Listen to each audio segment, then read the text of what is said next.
Many countries have experienced at first hand the outbreak of hungry people every day having less opportunity to feed due to some of the basic factors like increased food prices and energy.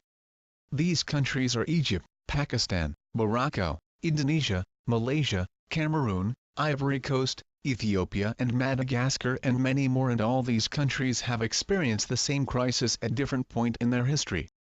The matter is so serious that even the UN is saying, although being somewhat skeptical, that the situation stinks.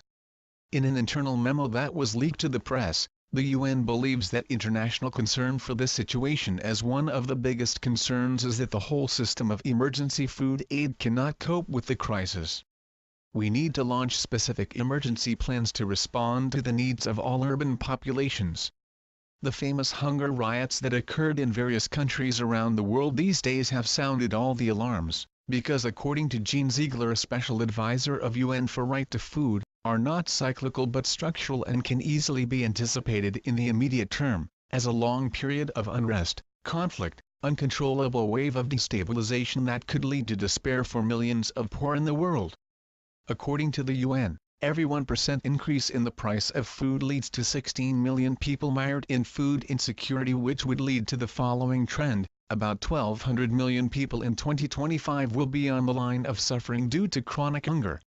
What are the causes, and most importantly, who are the culprits? Undoubtedly, the global leaders of major developed and emerging countries are well aware of the situation. No doubt much of it gets blamed on the European and American biofuel usage, as in the U.S. only agricultural policy based on subsidies of US $6,000 million. To rampant debt faced by developing countries, count as almost 122 countries in 2007 owed something like $2 trillion, and there are structural adjustment plans imposed by the IMF. The high degree of commitment to the war, especially by more developed countries, and the defensive measures of the oil-producing countries, and finally, the savage and predatory capitalism that greed is no longer called wild simply because it has engulfed even the same forest. The solution may be rich countries continue to believe in more debt. The World Bank is considering nearly doubling of agricultural loans to African countries, while the guru of the World Bank believes that it is neither possible nor even worth waiting for the G8 meeting, and is already saying that we need at least $500 million to implement a really ambitious food policy. But we are on this side of the run, where the side is facing the bull, and we think it certainly will require much more than that, and we will need to take substantive action which touches the very structure of capitalism and our society without values. We will need to change the mind of the man. Are you ready? Do you have what it takes to not only survive hard times, but also thrive in them?